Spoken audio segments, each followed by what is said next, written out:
The space station called floated in the darkness between stars. It was a massive structure, built by 12 alien species who called themselves the Galactic Concord. For thousands of years, these species had ruled the galaxy. They had powerful weapons, advanced technology, and they believed they were the masters of everything. Today was a special day. A new species was joining the Concord. They called themselves humans, and they came from a small blue planet called Earth. Ambassador stood near the great window of the meeting hall. He was a tall creature with skin and 4 arms. His people were warriors. They had conquered dozens of worlds and built warships that stretched for kilometers. Looked down at the other ambassadors with pride. They were the strongest members of the Concord, and everyone knew it. "The humans are arriving," announced a voice through the speakers. Turn to watch.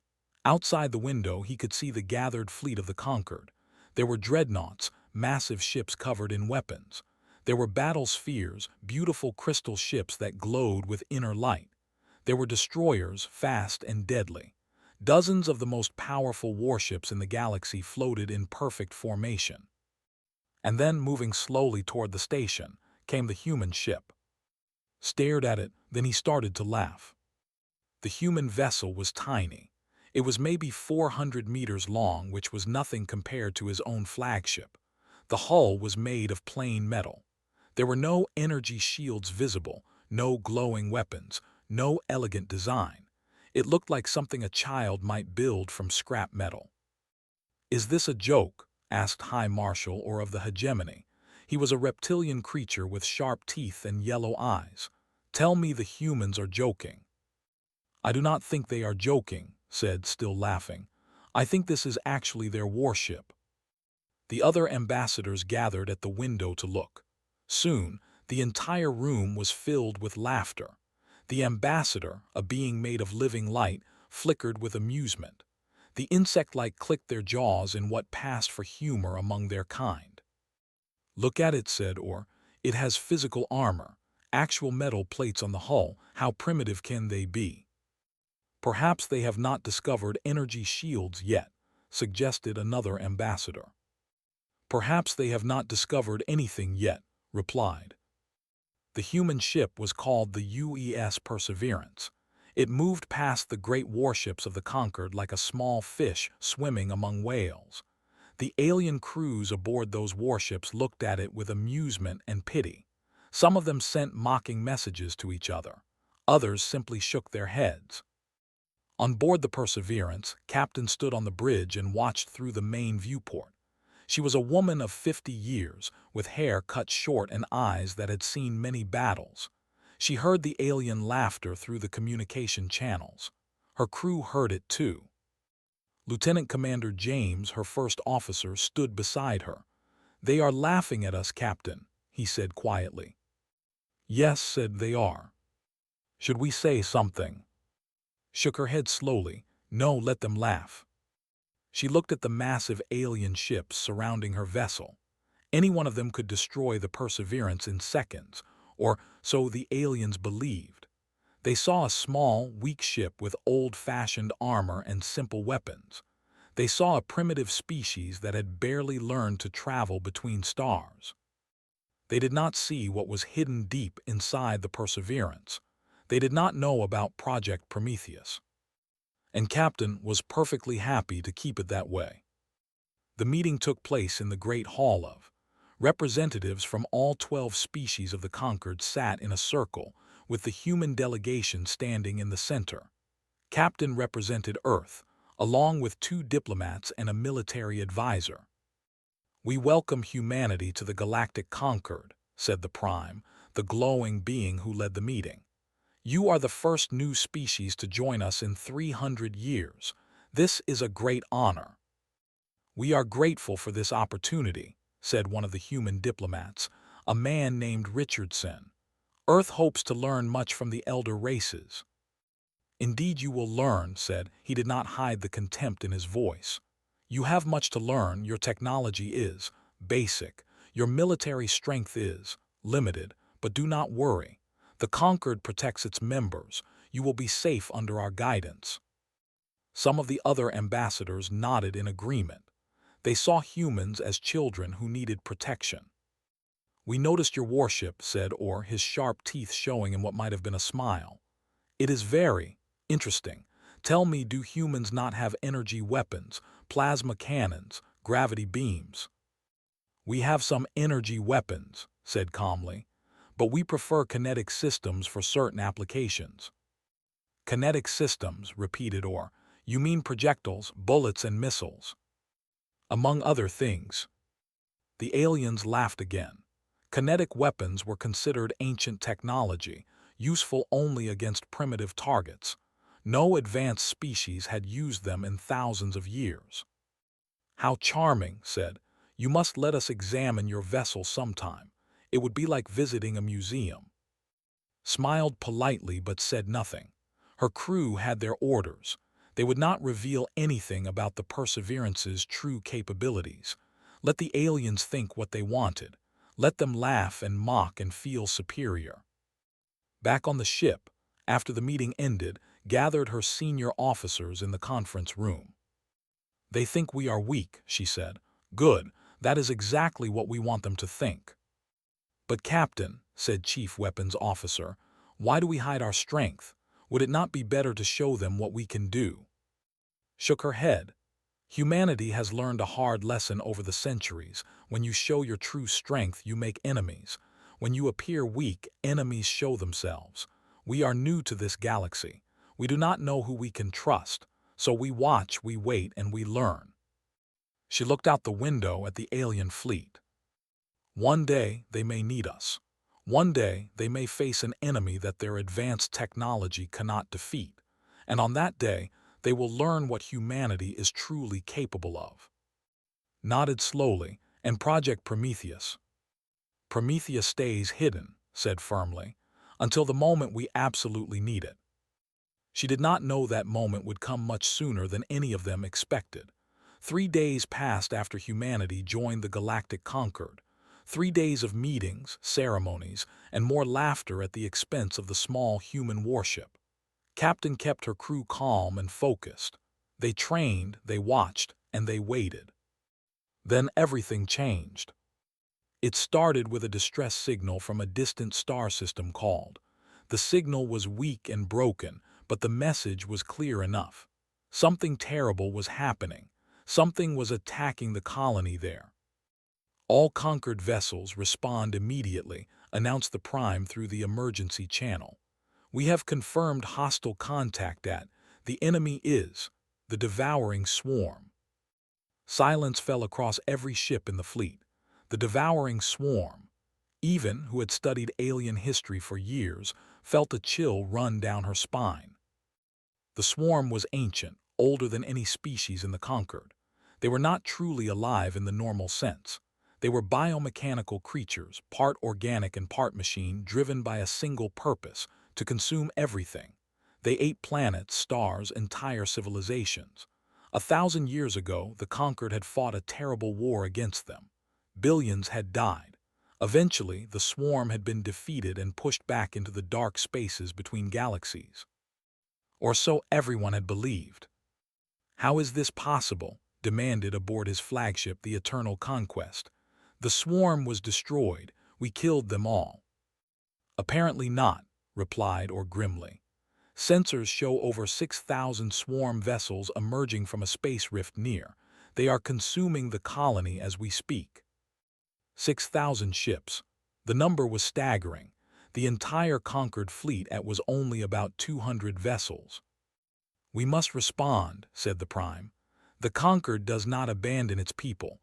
All ships will jump to immediately. We will destroy this threat before it spreads." The great fleet began to move. Massive engines powered up, and one by one, the warships of the Conquered opened jump portals and vanished into hyperspace. On the Perseverance, watched her crew prepare for battle. Captain said, "We have received orders to join the fleet, but I must ask, should we? Our ship is not designed for fleet combat. We would be more useful defending Earth." Considered his words. He was right in a way. The Perseverance was not meant to fight alongside other ships. It was meant to fight alone in the worst possible situations. But she also knew something else. If the swarm had returned, nowhere would be safe. Not Earth, not anywhere. "We go," she said, "but we stay at the back of the formation. We observe. We only engage if absolutely necessary." The Perseverance jumped too. What they found there was a nightmare. The colony of had been a beautiful world, home to 3 million people from various conquered species. Now it was dying. The sky was filled with swarm ships, thousands of them, each one a living creature of black metal and pulsing organic tissue. They descended on the planet like locusts, consuming everything they touched. The conquered fleet arrived in a blaze of light and immediately opened fire. Plasma cannons lit up the darkness. Energy beams sliced through space. Missiles streaked toward the enemy by the hundreds. At first, it seemed to be working. Swarm ships exploded. The creatures screamed across radio frequencies as they died. The fleet pushed forward, confident in their superior firepower. Then the swarm began to adapt. Watched in horror as the enemy ships changed before her eyes. Their hulls shifted, becoming thicker, darker. Energy beams that had killed them moments ago now bounced harmlessly off their surfaces. Plasma that had burned through them was absorbed and seemed to make them stronger. "They are adapting," said, his voice tight with fear. "They are learning our weapons and building defenses against them." "How is that possible?" asked. "The swarm is a hive mind," explained. "When one of them learns something, they all learn it. They are evolving in real time." The battle turned into a disaster. The flagship Eternal Conquest, the most powerful ship in the Conquered, led a direct assault on the swarm's center. Its weapons blazed with enough power to destroy a small moon. For a moment, it seemed unstoppable. Then the swarm surrounded it. Hundreds of their ships attached themselves to the great vessel like parasites. They began to eat through its hull. Energy shields failed. Armor melted. Inside, thousands of warriors fought desperately against creatures that poured through every breach. The Eternal Conquest exploded in a ball of fire. Ambassador was killed instantly, along with his entire crew. "No," shouted or from his own ship. "All vessels fall back, regroup and—" His transmission cut off as swarm ships rammed into his destroyer. The vessel broke apart, spinning into the void. One by one, the great warships of the Conquered fell. The battle spheres, beautiful and ancient, shattered like glass when the swarm learned to disrupt their crystal structures. The insect-like sent their entire fleet in a suicide attack, and every single ship was destroyed within minutes. The battle lasted less than 2 hours. When it was over, less than 30 conquered vessels remained, all of them damaged, many of them dying. And the swarm was barely weakened. They had lost perhaps 1,000 ships, but 5,000 more still filled the sky. From the bridge of a crippled transport ship, a surviving commander sent a final message to the only conquered vessel that had not engaged in the battle. "Human ship," he said, his voice filled with despair. "You must flee, warn your world, warn everyone. The swarm cannot be stopped. Our weapons do nothing. They adapt to everything we throw at them. There is no hope." The Perseverance had stayed at the edge of the battle zone, watching the destruction. Had kept her ship hidden behind a small moon, observing, analyzing, waiting. Now she stood on her bridge and looked at the carnage before her. The greatest fleet in the galaxy had been destroyed in hours. Millions were dead. The swarm was already turning its attention to the next system. "Captain," said quietly, "what do we do?" Was silent for a long moment. She thought about Earth, about her family there, about all the people who would die if the swarm was not stopped. She thought about Project Prometheus, the weapon hidden in the heart of her ship, the weapon that nobody in the galaxy knew about. It had been built for a moment like this, a moment when nothing else could work. "Power up the main weapon," she said. Captain stared at her. "You cannot be serious. There are still 5,000 enemy ships out there. We would be." "Power up the weapon," repeated, "and take us into attack position." She opened a channel to the surviving conquered vessels. "This is Captain of the UES Perseverance. We are moving to engage the enemy. All surviving ships clear the area." The response came immediately from a dozen shocked voices. "Human vessel, are you insane? You will be destroyed." Smiled grimly. "Watch us," she said. The Perseverance moved forward, alone, toward 5,000 ships that had just destroyed the greatest fleet in history. The Perseverance moved through the field of broken ships and floating bodies. All around them were the remains of the conquered fleet. Pieces of the great dreadnoughts drifted past. The shattered crystal of battle spheres caught the distant starlight. It was a graveyard of the most advanced technology in the galaxy. And ahead of them, the swarm waited. 5,000 ships formed a wall of black metal and living tissue. They pulsed with dark energy, like a single massive creature breathing in the void. They had stopped consuming the planet below. They had noticed the small human vessel approaching them. On the surviving conquered ships, the few remaining commanders watched in disbelief. "The humans are committing suicide," said a survivor, his light flickering weakly. "There is nothing their primitive ship can do against the swarm." "Perhaps they are brave," replied a wounded commander. "Foolish but brave. We should honor their sacrifice." "What sacrifice?" said another voice bitterly. "They will die in seconds. The swarm will not even notice them." Deep inside the Perseverance, Chief Weapons Officer walked through corridors that few crew members ever saw. He passed through 3 security doors, each one requiring different codes and biological scans. Finally, he reached the heart of the ship. The chamber was dark and cold. In its center sat a spherical container made of materials that did not exist on any other ship in the galaxy. Inside that container was something that humanity had spent 50 years creating. Project Prometheus approached the control panel and began the activation sequence. Warning lights flashed. The ship's computer spoke in a calm voice. "Warning, Prometheus weapon system activating. All personnel must secure for high-energy discharge. Warning." On the bridge, felt the ship tremble beneath her feet. The lights dimmed as power was redirected to the weapon system. Every screen showed the same message: Prometheus CHARGING. "Weapon will be ready in 4 minutes, reported." "Good," said, "take us closer." The Perseverance accelerated toward the swarm. The alien bioships began to react. Some of them moved to intercept. Others seemed curious, as if they could not understand why this tiny vessel was approaching instead of fleeing. In the command center of the surviving conquered forces, the commander opened a channel to the human ship. "Captain, I do not know what you think you are doing, but it is pointless. We hit the swarm with every weapon we have. Plasma, energy beams, gravity weapons, nuclear missiles. They adapt to everything. Nothing works."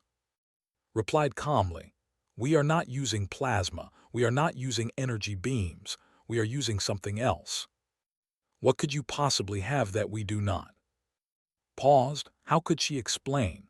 The conquered species had been traveling between stars for thousands of years. They had developed weapons of incredible sophistication. They used controlled energy fields, quantum disruption beams, gravity manipulation. Everything was precise, elegant, efficient. But humanity was different. Humans came from a world where survival meant fighting against nature itself. Humans had learned that sometimes the most effective weapon was not the most elegant one.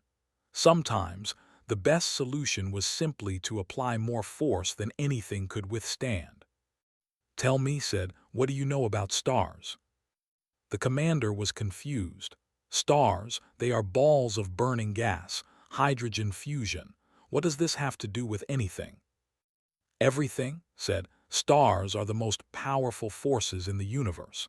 A single star produces more energy in 1 second than your entire fleet could produce in 1,000,000 years. Humans looked at that power and asked a simple question: what if we could use it?" There was silence on the communication channel. "That is impossible," the finally said. "Stellar energy cannot be contained, cannot be controlled. The temperatures involved would destroy any material." "That is what we thought too," said, "but we found a way." Deep in the Perseverance, the Prometheus system was reaching full power. The spherical container at its heart held something that should not exist, a fragment of a dying star, compressed and stabilized through methods that had taken decades to develop. It was not plasma.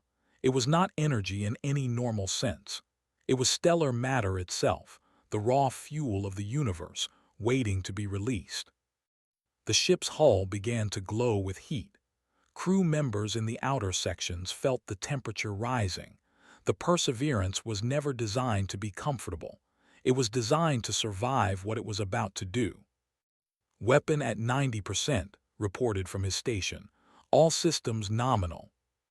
"The swarm is moving to intercept," said, "hundreds of ships approaching." Watched the tactical display. The bioships were closing fast. They would reach the Perseverance in less than 2 minutes.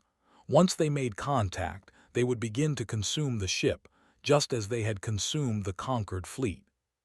But 2 minutes was all she needed. "Hold course," she ordered.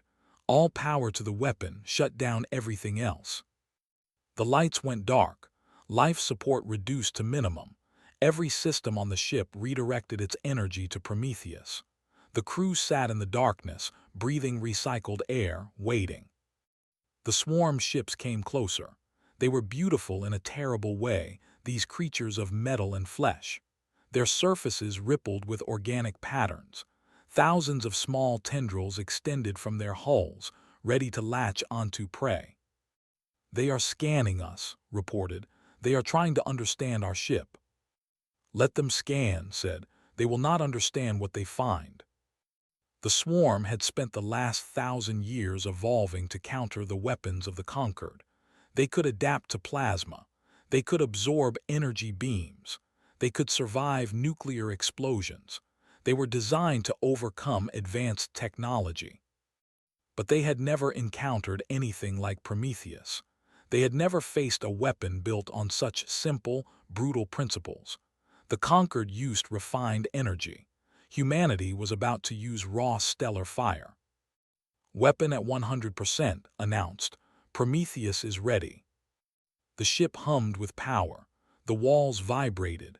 Everyone on board could feel it, a pressure building in their chests, a sense that something massive was about to happen. The swarm ships were seconds away now. Their tendrils reached toward the Perseverance, ready to grab, ready to consume. On the bridge, looked at the wall of enemies before her. 5,000 ships, the greatest threat the galaxy had ever known. The monsters that had destroyed the most powerful fleet in history. She thought about Earth. She thought about every human who had worked on Project Prometheus, every scientist who had died trying to control stellar matter, every sacrifice that had been made to reach this moment. "Captain," said quietly, "give the order." Took a deep breath. Her hand moved to the firing control. All those years of preparation, all those secrets kept hidden, it all came down to this single moment. "Fire," she said. The Perseverance fired. And the universe changed forever. The front of the Perseverance opened like a flower made of metal. Heavy armor plates slid apart to reveal the weapon hidden inside. For a fraction of a second, there was only darkness. Then the light came. It was not like any weapon the galaxy had ever seen. It was not a beam of energy or a burst of plasma. It was something older, something primal. It was the heart of a star, released from its prison and given direction. A lance of white gold fire erupted from the human ship. It burned with a brightness that turned night into day across the entire system. Every sensor on every surviving ship overloaded instantly. Crew members who looked directly at it were blinded, their eyes unable to handle the raw intensity. The beam struck the swarm. The first wave of bioships did not have time to react. They did not have time to adapt. They simply stopped existing. One moment they were there, living creatures of metal and flesh, ancient and powerful. The next moment they were nothing but expanding clouds of atoms scattered across space. The beam continued forward, cutting through the swarm fleet like a blade through water. It moved at the speed of light, unstoppable, unavoidable. Every ship it touched was destroyed instantly. There was no explosion, no debris. The stellar fire simply erased them from existence. 100 ships gone, 200, 500. The swarm tried to respond. Some ships attempted to move out of the beam's path. They were not fast enough. Others tried to adapt, shifting their hulls, changing their structure the way they had done against conquered weapons. It did not matter. This was not energy they could absorb. This was not plasma they could redirect. This was the fundamental force of creation itself, the fire that lit every star in the universe. Nothing could evolve to survive it. 1,000 ships destroyed, 1,500, 2,000. On the Perseverance, the crew held on as their ship shook from the force of its own weapon. The hull temperature was rising dangerously. Warning alarms screamed. Somewhere in the lower decks, a conduit burst, filling a corridor with steam. "Hull stress at critical levels," reported, his voice tight. "We cannot maintain this much longer." "Hold," said. Her eyes were fixed on the tactical display, watching the numbers change, watching the swarm die. Just a little longer. The beam burned for 11 seconds. In the history of space combat, no single weapon had ever fired for so long. 11 seconds of continuous stellar fire, pouring destruction into the enemy fleet. When it finally stopped, the Perseverance went dark. Every system shut down from the strain. Emergency lights flickered on, casting red shadows across the bridge. The ship drifted in silence, its weapon exhausted, its hull scorched black. But the swarm was broken. Where 5,000 bioships had filled the sky, now there was only emptiness. Over 4,000 of them had been erased completely. The survivors, less than 1,000, drifted in confusion. Their hive mind was screaming. They had never experienced anything like this. They had never known defeat, never known fear. Now they knew both. Watched as the remaining swarm ships began to move. For a moment, she thought they might attack, might try to destroy the damaged Perseverance in revenge. Instead, they turned and fled. They rushed back toward the space rift they had come from, pushing their engines beyond their limits, desperate to escape. The swarm, the ancient terror that had nearly destroyed the galaxy, ran away from a single human ship. They vanished through the rift, and the rift closed behind them. The darkness of space returned, peaceful and quiet. On the surviving conquered vessels, nobody spoke. Nobody moved. They simply stared at their sensors, unable to process what they had witnessed. The commander was the first to find his voice. What was that? His question was met with silence. There were no words for what they had seen. Slowly, the surviving ships began to move toward the Perseverance. They expected to find a wreck, a burned-out hulk crewed by dead humans.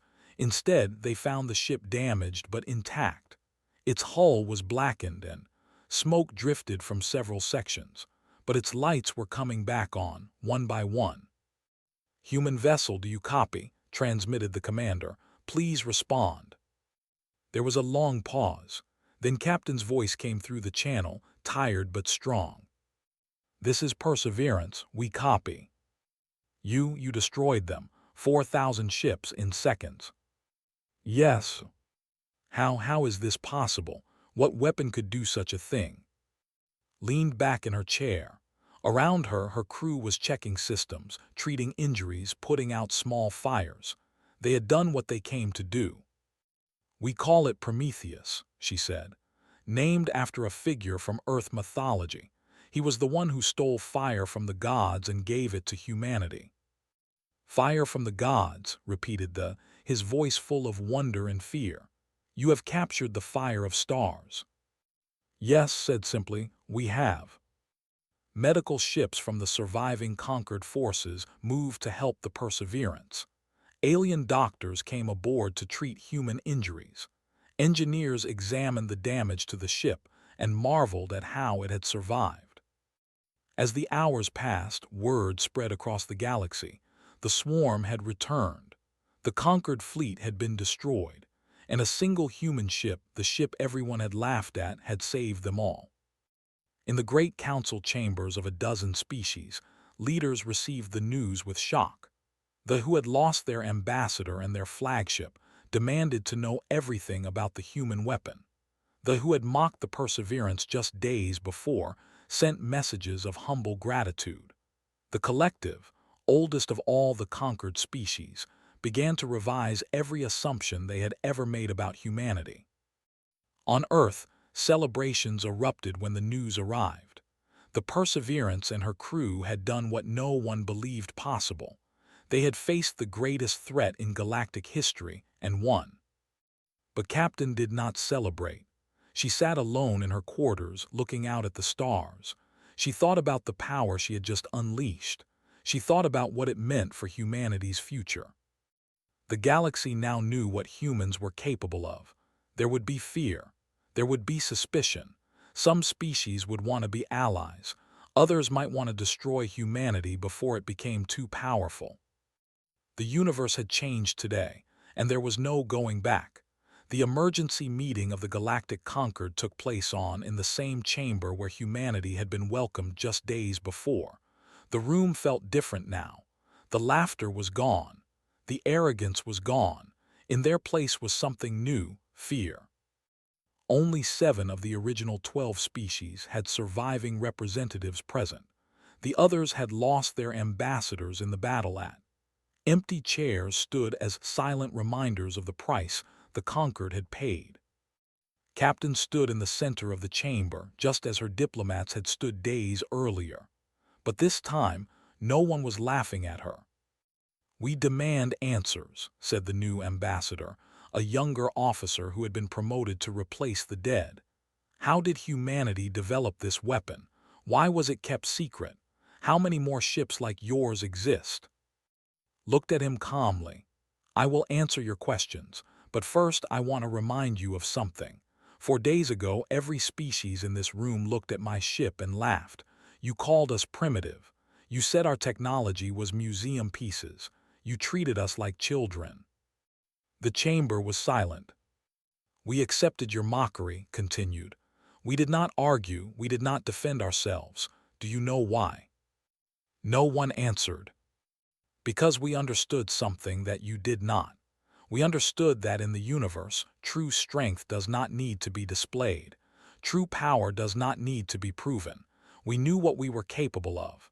We did not need your approval." She paused, letting her words sink in. "You built your weapons based on elegance and sophistication. Energy shields, plasma beams, gravity manipulation, beautiful technology, advanced technology, but you forgot something important. When facing a true threat, elegance does not matter. Sophistication does not matter. The only thing that matters is results." The Prime spoke, his light dim and tired.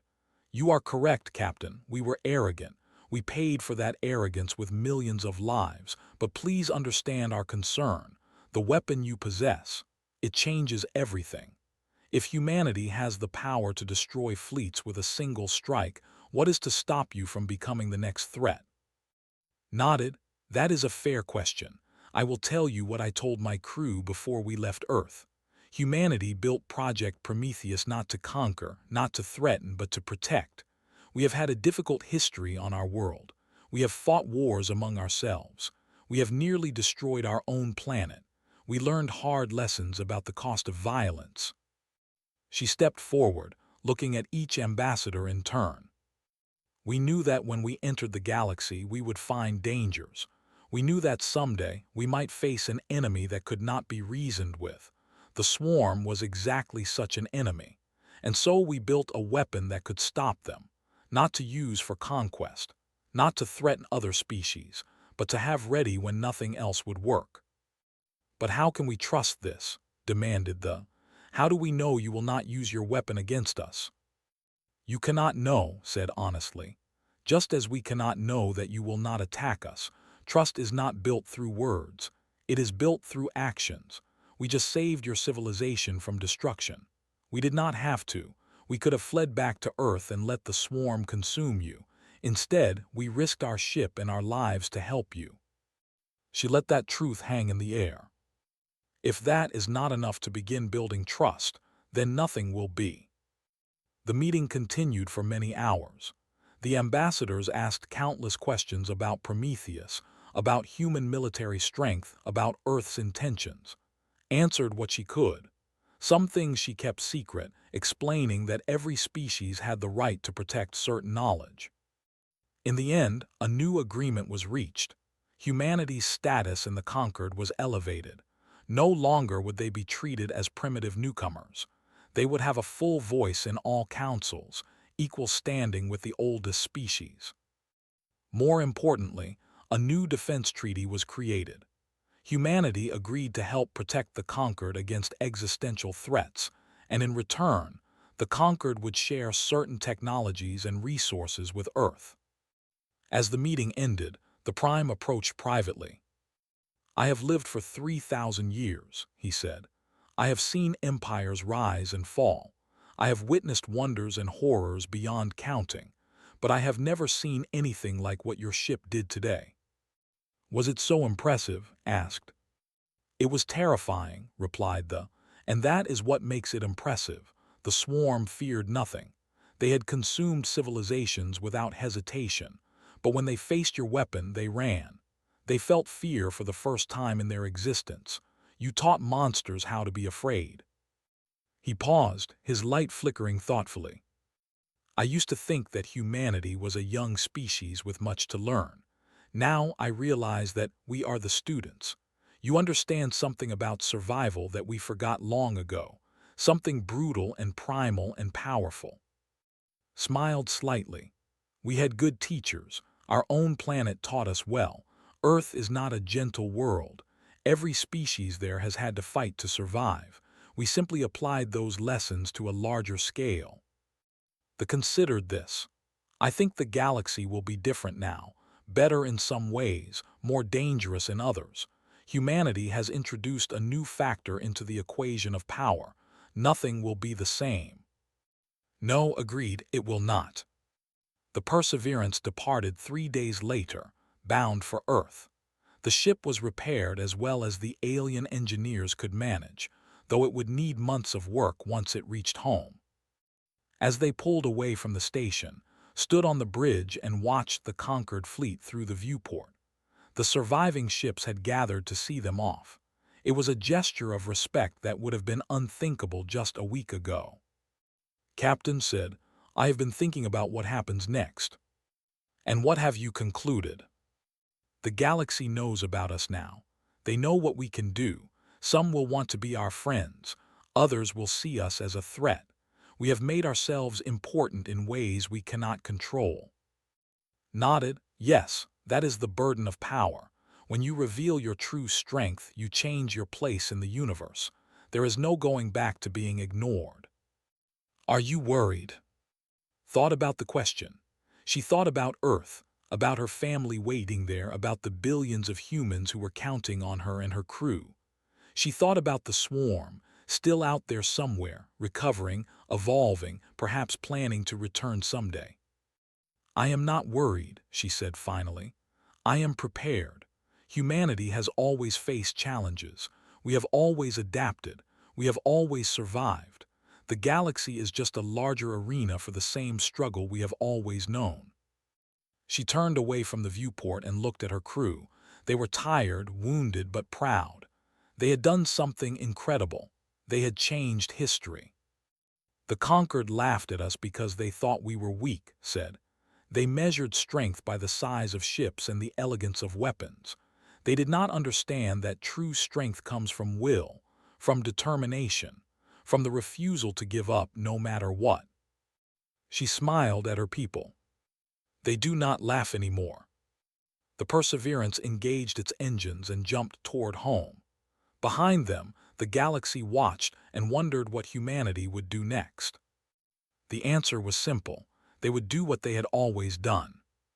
They would survive. They would grow stronger. and if anyone threatened them or their allies, they would face the fire of stars. Because that was what it meant to be human.